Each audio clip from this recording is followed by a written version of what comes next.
Fala meus amigos, estamos começando aqui mais um vídeo do canal e no vídeo de hoje a gente vai falar sobre essa descoberta que os bolsonaristas fizeram nessa última semana, nas últimas semanas na verdade, mas que tem aí explanado especialmente na última semana. Eles descobriram que existem os direitos humanos. Olha só que fantástico, né? Então algumas figuras aí do bolsonarismo, algumas figuras já enfim, carimbadas aí do bolsonarismo, têm pedido, solicitado aí os direitos humanos para os presos que estão na Papuda e na Colmeia, lá que são os presídios em Brasília, onde estão os golpistas que destruíram o Congresso Nacional, destruíram o Palácio do Planalto e destruíram o STF, né? Então tem cerca de 1000 pessoas presas lá. E existem alguns vídeos aí de advogados dos presos falando que eles estão mal, que eles estão isso, estão aquilo, e, enfim, estão reclamando que não aguentam mais, etc. Mas, enfim, destruíram o Congresso Nacional, quebraram tudo, destruíram obras de arte, destruíram a Casa da Democracia lá e comemoraram, gravaram vídeos e etc. Então, quer dizer, estão presos na Papuda e na Colmeia. E aí algumas figuras, especialmente aí o deputado Nicolas Ferreira, que olha só o absurdo, ele foi o deputado mais votado do país, para se ver como é que a gente está no Brasil, ainda precisa melhorar muito ainda, Bia Kicis também, pediu direitos humanos para os presos da Papuda e da Colmeia, os bolsonaristas que estão lá, e o Silas Malafaia, esse pastor aí, esse charlatão, também pediu direitos humanos, falou em legislação. Muito engraçado, essa gente citando legislação e tudo mais. E aí tem um trecho também da fala do Nicolas Ferreira que foi bem revelador ali do quanto essa gente sabe as conexões dos golpistas que destruíram lá, enfim, os prédios das instituições com o bolsonarismo. Ele vira e diz: não é porque é do nosso lado, Então, quer dizer, ficou muito evidente ali que eles sabem, porque existe aí, nas últimas semanas, uma tentativa, baseada em fake news, como sempre, em deslocar aí a culpa desses atentados lá, dessa destruição toda, para a esquerda, como se fossem infiltrados, Quer dizer, uma coisa absurda, Enfim, e aí a gente está vendo aí essa manifestação dos bolsonaristas pedindo direitos humanos. Isso entra naquele lado bom do bolsonarismo, que eu já fiz vídeo sobre isso também aqui, tocando em vários pontos aqui dessa questão. Esse é mais um lado bom do bolsonarismo, olha só, tá vendo? Eles finalmente descobriram que existem direitos humanos, que o sistema prisional no Brasil é muito ruim, salvo raríssimas exceções aí, é muito ruim, e enfim, é pautado desde sempre, na verdade, por uma lógica muito mais de vingança do Estado, da sociedade contra os indivíduos, do que de ressocialização, que é muito mais o modelo europeu, um modelo mais sofisticado e mais bem elaborado, E a gente vai falar um pouco sobre isso então no vídeo aqui, vamos refletir um pouco sobre isso e também falar sobre os direitos humanos, porque tem uns detalhes interessantes aí que podem ajudar a cabeça dos bolsonaristas a pensarem melhor essa questão, Então, assim, já cito para vocês aqui direto o documentário do Michael Moore, que eu cito sempre aqui, que é o Invasor Americano, e nesse documentário ele faz uma visita aos presídios da Noruega, por exemplo, e ele faz uma comparação entre o sistema prisional da Noruega e o sistema prisional dos Estados Unidos, E mostra o quanto que a taxa de reincidência de crimes nos Estados Unidos é muito maior do que na Noruega. Isso é evidente que os Estados Unidos é um país muito grande, a comparação talvez fique um pouco excessiva ali, porém a taxa de reincidência é muito alta nos Estados Unidos e poderia ser melhor, Com certeza existem outros exemplos na Europa de países bem populosos como a Alemanha, como França, enfim, que certamente tem um sistema ali muito melhor do que o dos Estados Unidos. E o sistema dos Estados Unidos é muito parecido com o nosso aqui, com algumas diferenças ali, mas é muito parecido porque é pautado por uma lógica de vingança também, né? Não existe né, uma estrutura de socialização, não existe uma política ali de colocar os presos em contato com cultura, enfim, com arte, como a gente vê na Europa, né? E isso acaba gerando uma pessoa, né, radicalmente, né, enfim, a pessoa entra no presídio e sai dali pior do que ela entrou, né? Porque ela recebe um tratamento, enfim, muito ruim, né? Então, enfim, esse é um ponto. E aí tem a gente percebe, né, e surpreende essa mudança de comportamento dos bolsonaristas, porque a tese dos bolsonaristas, desde sempre, né, é aquela do bandido bom é bandido morto. Essa é uma frase que o Bolsonaro cansa de falar, né, não cansa de falar, e os bolsonaristas estão o tempo todo repetindo, e aí tem aquela historinha, né, de que não, direitos humanos virou direito dos manos, né? Então, quer dizer, proteção de bandido, né? E essa gente não tem a menor noção, nunca teve, né, a menor noção do que estava falando. Bolsonaro menos ainda, porque é um retardado completo, né? E é esse tipo de visão de mundo que gerou aí, né, quase 50% de votos na eleição. 49% da população brasileira votou nesse tipo de lógica, o que demonstra um tipo de visão que o brasileiro tem em relação ao sistema prisional, né, que é pautado, não todo mundo, evidentemente, mas pelo menos metade da população enxerga dessa maneira. Então, quer dizer, é interessante a gente pegar esse momento aí que os bolsonaristas estão começando a entender a necessidade disso, né, e fazer uma reflexão. E aí por quê? Né? Porque a imensa maioria dos presos no Brasil é negros e pobres, né? E aí ficam meio que invisibilizados do debate da questão porque não tem força, não tem, né, não tem aquela, né, enfim, força social mesmo para gerar uma discussão, né? E aí, quando essas pessoas que estão presas lá na Papuda e na Colmeia são, em sua maioria, brancos de classe média, alguns até classe média alta, pessoas que, né, que geralmente não vão para a cadeia, né? E aí essa diferença étnica mesmo, ali, diferença econômica e tudo mais, começa a gerar um certo desconforto, né, nos políticos que defendem essa classe social, né, e esses grupos sociais mais abastados, enfim, e mais protegidos dessa lógica, né?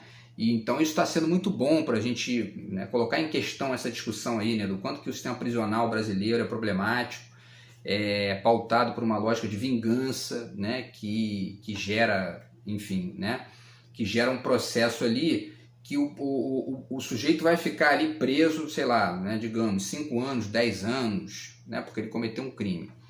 Então, se ele vai sair para a sociedade de volta, isso é óbvio, evidente, então o objetivo tem que ser transformar aquele momento que ele vai ficar lá dentro num momento de contato com coisas boas, né, para que ele possa sair dali revigorado, né, enfim, e com expectativas em relação à sociedade, né? E não é o que acontece no Brasil, muito pelo contrário, né? Inclusive as comissões de direitos humanos aí estão o tempo todo, enfim, estudando e apontando esses defeitos para mostrar que o sistema prisional brasileiro é o caos, né? 30 presos numa cela que seria para 5, enfim, né? E toda uma lógica muito ruim, tá? Baseada nisso, né? E tem várias outras coisas, né, que a gente pode falar a respeito aqui, tá? Eu separei mais algumas aqui. Em relação à questão das drogas, por exemplo, né, seria muito interessante discutir a legalização das drogas, porque isso certamente minimizaria lá né, a quantidade de gente presa, né? E aí só uma notícia aqui que eu queria ler para vocês, tá? Que tem a ver com isso, né? Saiu no Metrópolis, tá? A notícia de que o Ministério Público pede que Polícia Militar do Distrito Federal explique ensino de tortura em curso de formação de policiais, né? É uma matéria da Samara Schwengel, do Metrópolis, tá? A Polícia Militar do Distrito Federal tem 10 dias para responder, porque o pessoal do Metrópolis teve acesso teve contato, né? Teve acesso a um material didático do curso, e esse material didático ele apresenta exemplo de conduta ilegal, né? O material didático ensinando os policiais a assumirem uma postura ilegal, forjar provas, torturar suspeitos, né? E o material cita inclusive o Jeremy Bentham, né, que é o teórico do panóptico, que é muito citado pelo Foucault também, para poder justificar isso, né, com aquela ideia de que os fins justificam os meios, né, uma coisa baseada no utilitarismo ali. E ele dá um exemplo, inclusive bizarro, assim, na apostila lá, que é um cara que foi pego com cocaína e aí, enfim, a polícia forja ali, né, um testemunho. E a resposta da questão é: no exemplo, mesmo utilizando-se de um fato inverídico, a ação seria ética, pois pela ética utilitarista, a maior parte da sociedade, olha só, seria beneficiada com a prisão do traficante, ou seja, para os utilitaristas, os fins justificam os meios. Quer dizer, a polícia está sendo ensinada a torturar, a forjar provas contra as pessoas, né, a partir de uma perspectiva ingênua, porque mesmo que a maioria da população se sinta beneficiada com isso, isso é uma mentira, né? A história mostra aí uma quantidade gigantesca de mentiras que fazem as pessoas se sentirem bem, né? E se for uma mentira que não prejudica ninguém, seja feliz com ela, né? Agora, você prender um inocente por causa disso é outra história, né?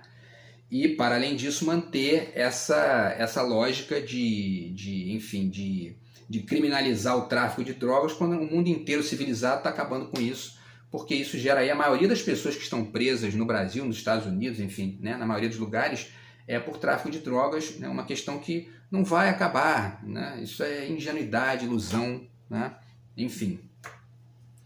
Então isso aí realmente é um exemplo muito importante. Por quê? Porque a polícia no Brasil é muito violenta, né? A gente teve recentemente também a questão das câmeras aí, né, que o governo federal está tentando aprovar, porque melhorou o desempenho dos policiais, melhorou também o próprio número de mortes de policiais diminuiu também, né, com a câmera, e ao mesmo tempo você inibe o policial ruim, aquele que está ali para poder forjar provas, enfim, né, com esse tipo de situação. Então é bacana a gente pensar nisso, e tudo isso tem a ver com direitos humanos, né? E o Nicolas Ferreira cita também o devido processo legal, né? Essas pessoas comemoraram a prisão do Lula, que não teve o devido processo legal, né? Muito pelo contrário, teve um juiz parcial que está aí, ó, né?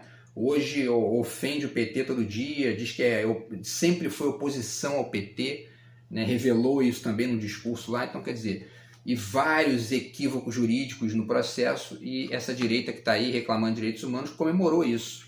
Então, que bom que eles estão começando a aprender que isso é importante, né?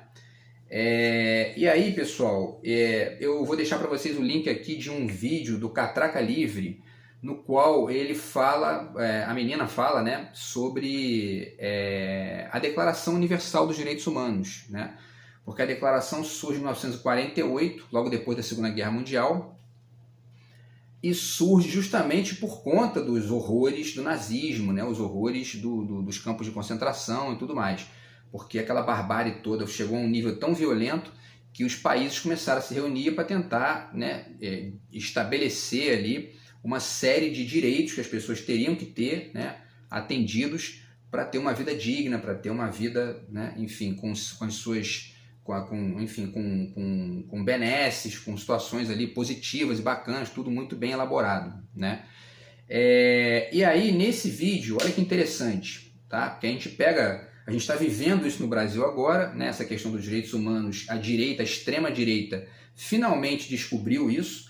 No fundo, a direita brasileira, não é só a extrema-direita, a direita brasileira sempre pensou assim, né?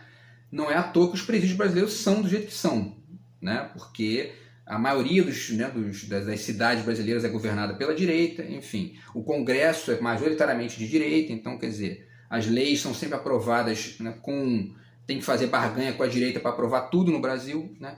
Então, os presídios no Brasil são dessa forma por culpa da direita, né? Essa mesma direita que agora reclama direitos humanos e que sempre, né, taxou direitos humanos como defesa de bandido, tá? Então, a menina por que eu estou citando isso? Porque a menina do vídeo do Catraca Livre, ela cita um cara chamado Fábio Eon, que é o coordenador de Ciências Humanas e Sociais da Unesco no Brasil. E aí ele faz um comentário sobre a Declaração de Direitos Humanos. Ele diz o seguinte, olha só: muitas vezes as pessoas entendem a questão dos direitos humanos como uma questão política, uma questão enviesada pelo lado ideológico. A defesa dos direitos humanos não é uma questão de direita ou de esquerda, mas é uma questão fundamentalmente de humanidade. Será mesmo que não é uma questão de direita ou de esquerda? Vamos continuar. Ele continua falando e ele diz o seguinte, ó: o direito à saúde, o direito à educação, o direito à moradia implicam num dever do Estado. Então, quando a gente analisa esses direitos, a gente analisa também a implicação que isso tem para o poder público, para o governo. Ora, se os direitos humanos implicam um papel para o Estado, é evidente que é uma questão política, sim. Não só por ser do Estado, mas porque implica considerar, ponderar ali as diferenças de projeto. Existem partidos políticos e etc. que, quando eleitos, não cumprem esses direitos. Por exemplo, direito à saúde e educação. O senhor Paulo Guedes disse em entrevista que queria privatizar o SUS, né? Ou seja, transformar o Brasil nos Estados Unidos, que é um lugar onde as pessoas não têm direito à saúde, né? Do ponto de vista dos direitos humanos, a saúde americana é horrível. Por quê? Porque lá só é atendido quem tem grana. Quem não tem, ou se endivida ou morre, né? Ou fica com um problema de saúde ali e que se dane. E a direita brasileira, essa extrema-direita e os neoliberais, né, eles querem transformar o Brasil nos Estados Unidos, né? Piorado, né? Porque, né, ainda tem isso, né? Já falei isso em outros vídeos aqui, os Estados Unidos não é tão neoliberal assim não, né? Então, enfim, é uma questão política, evidentemente, né? Porque você vê, se existem, né, se o direito à saúde, à educação, à moradia implicam no dever do Estado, se existe um partido político, um movimento político, como é o movimento do Bolsonaro, do Paulo Guedes, do Fernando Henrique, etc., de privatizar as coisas e, né, tirar o Estado de cena e deixar as pessoas se virarem, né? Então, e existe um outro projeto diferente, que é o projeto do Lula, do Ciro, do PSOL, etc., que olha para essas coisas e considera ali a importância do Estado para prover saúde gratuita para todo mundo, né, que é um índice de civilidade. Então, evidentemente que é uma questão política, sim. Meu caro Fábio Eon, eu vou discordar de você nesse ponto, entendeu? Ainda que eu entenda que você, de repente, né, o Fábio, de repente, no início aqui, né, ele fala que as pessoas entendem a questão como uma questão política, enviesada pelo lado ideológico. Talvez ele esteja justamente, né, talvez ele tenha falado isso para poder justamente criticar essa visão de que os direitos humanos defendem bandido, né, que é a visão da direita. Mas mesmo aí é uma questão política, porque quem faz esse tipo de, né, quem sempre fez esse tipo de crítica foi a direita no Brasil, né? Então, evidentemente que é uma questão política, não tem como fugir disso, né? As pessoas ficam, eu acho curioso essas pessoas que ficam o tempo todo, né, denegando a importância da política no processo, né, e tentando tirar a política de cena. Isso é né, uma característica bem esquisitinha aí da nossa época, né? Tem que pensar de onde vem isso, né? Enfim, então essa é a questão aqui, tá? E aí, para finalizar, pessoal, existe a Declaração, né, dos Direitos Humanos. Vou falar um pouco sobre ela aqui rapidamente e dar umas dicas de livros aqui rapidinho também, que a gente sempre faz isso aqui nos nossos vídeos, tá? E a Declaração, ela, como eu falei, surge, né, na esteira ali do fim da Segunda Guerra Mundial, diante de toda aquela barbárie, e a Declaração, que está fazendo 75 anos esse ano, diz o seguinte, no início, né? Considerando que o desconhecimento e o desprezo dos direitos do homem conduziram a atos de barbárie que revoltam a consciência da humanidade, e que o advento de um mundo em que os seres humanos sejam livres de falar e de crer, libertos do horror e da miséria, foi proclamado como a mais alta inspiração do homem. Então, né, o projeto ali é minimizar o horror da barbárie e a miséria também. E existem diferenças políticas também aí, né, porque o neoliberalismo no Brasil, por exemplo, ele obviamente, produtor de miséria, né? A fome voltou para o Brasil nos últimos anos por culpa dos neoliberais. Mais de 30 milhões de pessoas passando fome, fila do osso em São Paulo. Por quê? Por conta de uma política econômica neoliberal, né? E quando a gente teve o governo de esquerda, a fome, né, segundo a Unesco, segundo a ONU, zerou no Brasil ou chegou a patamares ali, né, irrisórios. Então, quer dizer, é uma diferença política, sim, né? E os direitos humanos estão, né, nesse jogo aí, né? Estão o tempo todo ali flutuando como uma questão que apresenta essas diferenças, né? E aí, para finalizar, né, os artigos, são 30 artigos, né? Vou deixar o link para vocês aqui também, na descrição do vídeo. E os direitos humanos são esses, né? Liberdade, fraternidade, diversidade, né? Não pode ter escravidão, não pode ter tortura de nenhum tipo, né? Não pode ter... as pessoas têm a presunção da inocência, né? Ou seja, devido processo legal, que o Lula não teve, né? Justiça, né? Uma lógica aí justa para todo mundo, privacidade. Essa galerinha que está perturbando aqui o sistema dos meus aparelhos devia entender isso. Já não vão entender, né? Porque não tem inteligência para isso, mas deveriam, né? Mobilidade, né? Nacionalidade, propriedade, liberdade de pensamento, liberdade de opinião, trabalho, lazer, bem-estar, alimentação, educação e cultura, né? E evidentemente que as figuras nacionais, os estados nacionais estão diretamente implicados nisso. Portanto, é uma questão política, sim, né? É evidentemente uma questão política.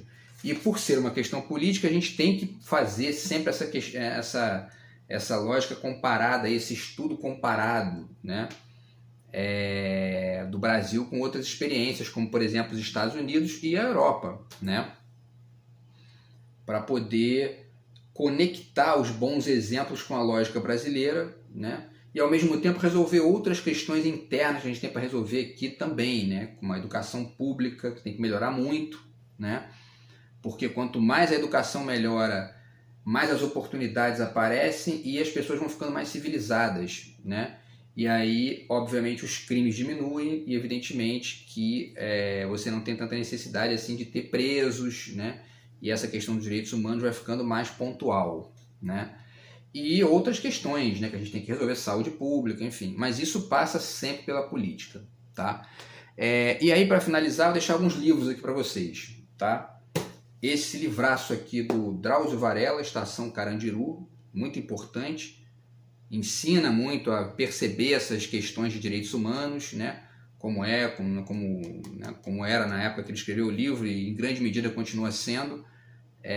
A vivência daquelas pessoas ali nos presídios brasileiros, né? O Carandiru, que é um dos mais famosos, tá? E que teve aquele massacre, né? Então, Drauzio Varela, grande dica, tá? Por que nós brasileiros dizemos não à guerra, tá? Esse livro aqui, que é muito interessante também, tem uns textos bacanas aqui, né? Vou ler para vocês aqui os autores. Ana Maria Machado escreve, Frei Beto, né? O Arthur Dapiev, né, o Inácio Cano, que é um estudioso da violência no Brasil também, tá? Enfim, e agora, é legal a gente pensar nesse título, né? Por que nós brasileiros dizemos não à guerra? Será? Né? Esse movimento bolsonarista que a gente está vivendo aí é um pouco o contrário disso, né? Eles estão dizendo sim à guerra, né? E são violentos, e, nem todos, né? Evidentemente, eu tenho amigos que são bolsonaristas e são pessoas do bem, bacanas. Mas, enfim, tem uma escolha política ali que a gente discute sempre, né? Mas sempre com educação, com respeito ao espaço do outro, que é o que tem uma gentalha que não consegue entender isso, né? Mas não são os meus amigos. Meus amigos, né, mesmo os que são bolsonaristas, sempre me respeitaram e por isso são meus amigos e têm meu respeito também. E aí, enfim, esse livro ajuda a gente a pensar aí, né, nesse dilema contemporâneo do Brasil, né? Será que o brasileiro diz não sempre à guerra? É o caso de refletir isso. Deixo também esse livro aqui, do Afonso Romano Santana, com crônicas, né? Nós, os que matamos Tim Lopes. Ele escreveu esse livro por ocasião da morte do jornalista Tim Lopes, né? Que foi assassinado numa favela do Rio de Janeiro, brutalmente, né? E aí tem várias crônicas aqui falando sobre violência, sobre isso, né, sobre a questão dos crimes e da violência policial, uma série de coisas. É um livro de crônicas do Afonso Romano, tá? Deixo aí essa dica para vocês também. Mais duas dicasinhas rápidas aqui. Esse livro aqui, Violência Letal, Renda e Desigualdade Social no Brasil, do Inácio Cano, tá? E do Milton Santos, dois pesquisadores aqui também da violência no Brasil. E um livro bem interessante para entender as dimensões políticas disso, né? E o quanto que essa conexão aí entre desigualdade econômica e direitos humanos, isso é muito importante e implica o Estado, implica a participação dos cidadãos, implica política, né? Então é fundamental, grande dica aqui também, tá? E por último, deixo de novo aqui a dica do romance do Jefferson Tenório, O Avesso da Pele, tá? Que é um livro que fala sobre a experiência do racismo no Rio Grande do Sul, né? E eu estou deixando essa dica aqui, por quê? Porque a massa carcerária brasileira é majoritariamente negra, né? Então é importantíssimo passar pela questão dos negros, né, no Brasil, do racismo no Brasil, para poder entender a importância dos direitos humanos, tá? Porque essas pessoas que estão presas lá na Papuda, na colmeia, são em grande maioria brancos. E eles agora estão tendo, né, a defesa dos políticos de direita, tipo Nicolas Ferreira, Bia Kicis, né? E essas figuras bizarras aí como o Silas Malafaia, né? Então, quando são negros, pobres e tal, não é bandido bom, é bandido morto. Então vamos começar a pensar melhor aí nessas diferenças e na estupidez que é, né, distinguir esses grupos e, enfim, e passar a defender uma lógica mais ampla agora para melhorar de fato, né, o sistema prisional do Brasil e os direitos humanos, né, na lógica jurídica, inclusive. Beleza, pessoal? Então é isso. A gente se vê no próximo vídeo. Grande abraço e fui!